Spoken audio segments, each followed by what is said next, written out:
Let's start in Lawrence, Kansas in 2014 at Cedarwood Apartments, a notably rough apartment complex. 19-year-old Justina Mosso lived with her husband, Felipe Cantu Ruiz, on the third floor. The two had a history of domestic violence, and police had been called to their apartment on multiple occasions. Neighbors say they heard the couple shouting almost every day.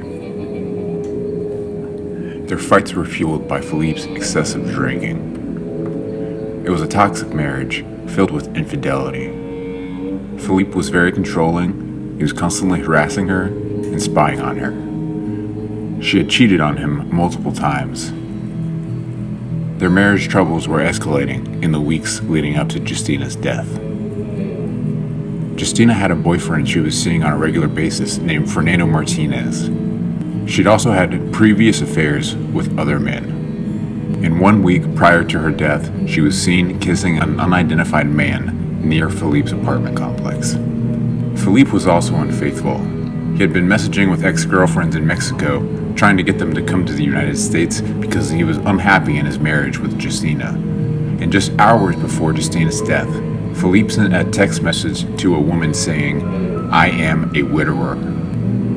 He testified, "There were girlfriends I had in Mexico that were interested in coming here because I wasn't living very well with Justina. I needed to restart my life." In October 2014, Justina Mosso had had enough with her marriage troubles, and she decides to move out of Cedarwood Apartments and move in with a cousin named Olivia Flores, who lived only a couple blocks away. Despite all this, Justina still continued her relationship with Felipe, even though she had moved out. Felipe believed that Justina was coming back to him. However, he later discovered that Justina was still seeing Fernando Martinez behind his back.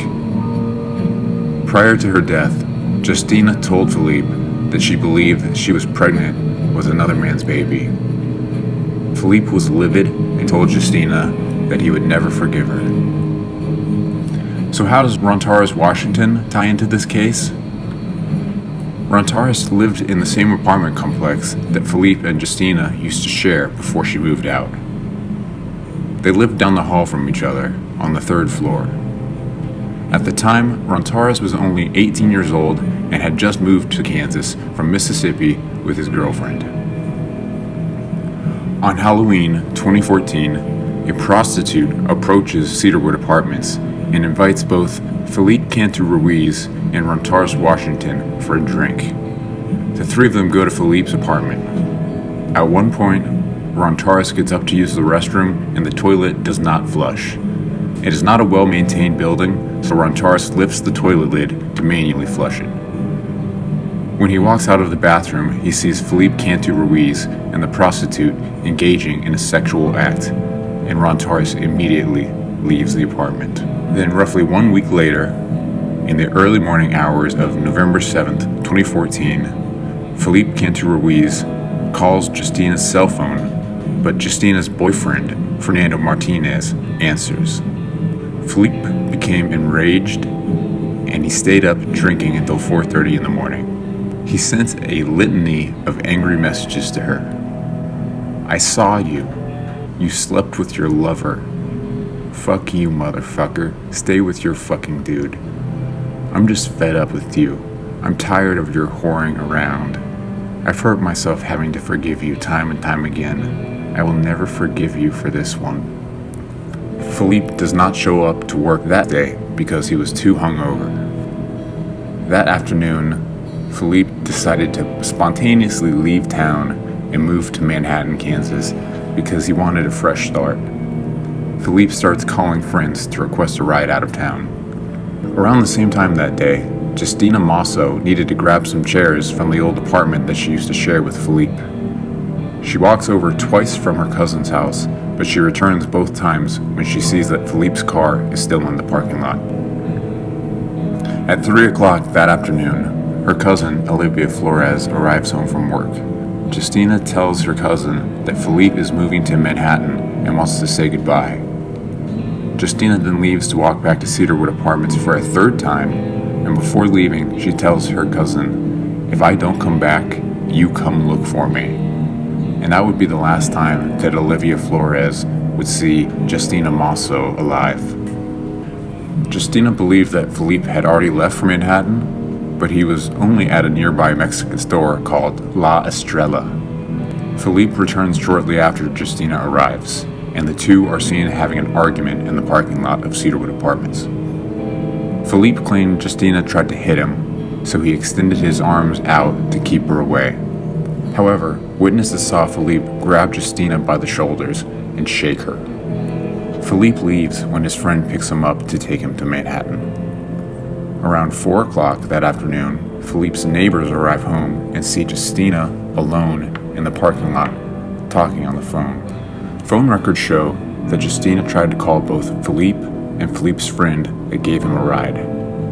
Then, roughly 25 minutes later, the same neighbor who saw Justina in the parking lot is in the shower when they hear a haunting scream come from Felipe's apartment. Around the same time, Rontarus hears a woman scream, and then shortly after he hears either 2 people or 1 large person running down the opposite stairwell on the building's south end. Then Rontarus notices the door to Felipe's apartment is wide open. He calls out to see if anyone is inside, but he gets no response, so he goes in to check. He walks in through the open front door towards the back corner of the apartment. He sees Justina Mosso slumped over in the bathroom, laying in a pool of blood. He panics and runs out of the apartment. Rontarus did not report this to police because he was afraid he might be blamed for the crime. Later that evening, Felipe's friend drops him off in Manhattan, Kansas, roughly 3 to 4 hours after they allegedly left Lawrence. It is worth noting that Felipe did not bring his toothbrush, social security card, or anything you might consider essential when moving. He did not even tell his landlord that he was moving out. Prior to Justina's death, Felipe would constantly check in and text her as many as 150 to 200 times a day, but he did not make any attempt to contact her after she was killed. 2 days later, on November 9th, 2014, Felipe asks Justina's cousin about Justina's whereabouts. Justina Mosso is then reported missing to the Lawrence Police Department by her cousin. Felipe calls in a welfare check on Justina and says, "She's in there. She hurt herself. I am not guilty. I didn't do anything to her." Keep in mind, nobody's even discovered that she's dead yet. The police arrive and are told that the door is unlocked and they enter ungloved. They discover Justina Mosso stabbed 42 times and beaten over the head with a toilet lid. They find 2 of Felipe's hairs clutched in her hand. Felipe's blood is found on the bathroom sink and in the bathroom doorway. There is also another blood stain found on the toilet that does not match Felipe, Justina, or Rontarus Washington. The police contact Felipe and ask him to return to Lawrence and talk with them. The police noted that he had multiple cuts on his hands and a wound on his left palm that was still actively bleeding. Police never found the murder weapon, but there was a large knife missing from Felipe's apartment, and police discovered packaging from a lock blade knife outside the apartment complex. However, the coroner, Eric Mitchell, is not able to identify an exact time of death, so he makes an estimation based on cell phone records. This is key because it allows a window of uncertainty where police cannot eliminate Felipe's alibi that he was on his way to Manhattan. Police scan the area and Rontarus willingly meets with them. They noted that Rontarus did not appear nervous or uncomfortable, and he did not have any visible injuries. Rontarus is hesitant to tell the police about the time he entered the apartment and drank with Felipe and the prostitute because he's afraid he will get in trouble for drinking underage. The police then tell Rontarus that he's their best witness so far, and he eventually fesses up about the night he drank with them, as well as admitting to walking in on Justina's body and how he ran out because he was scared. He willingly offers his DNA samples to police. However, after police learn that Rontarus had entered the apartment, they lock in on the idea that this was a burglary gone wrong. They search Rontarus Washington's apartment and find a blood stain on the bottom of his shoe. which he admitted to in the interview. It is worth noting that there was no blood found on the top of his shoe or any of his clothes. This is interesting because if somebody is stabbed 42 times, there's going to be blood splatter. They also find Rontarus' fingerprint on the toilet lid, along with multiple other unidentified fingerprints.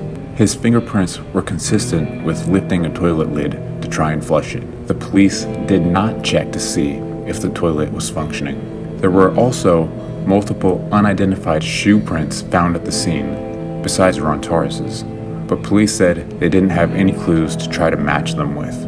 Side note, this detail is interesting because this might corroborate the theory that Rontarus posed to detectives that there were more than one attacker involved in this killing. Without a murder weapon, the police used Rontarus Washington's toilet lid fingerprint and shoe stain to tie him to the scene of the crime. The police then arrest Rontarus Washington for the murder of Justina Mosso. However, Justina Mosso's family told the police that they arrested the wrong person and that Felipe Cantu Ruiz is the real killer. The police declined to offer this information to Rontarus Washington's legal team. During the investigation, Felipe Cantu Ruiz made threatening statements to the defense investigator for Rontarus' legal team. The case finally goes to trial in 2019, after Rontarus has been sitting in jail for over 5 years. However, the jury is unable to reach a verdict. Despite the hung jury, the court decides that Rontarus is not free. He will be held in jail with bond. In the summer of 2020, members of the community in Lawrence, Kansas came together to help collect the bail money. He was bonded out on bail on July 1st, 2020, nearly 6 years after he was arrested. However, the state of Kansas is still trying to schedule another trial against Rontarus Washington. As of this video, Felipe Cantu Ruiz has never been charged in connection to this killing.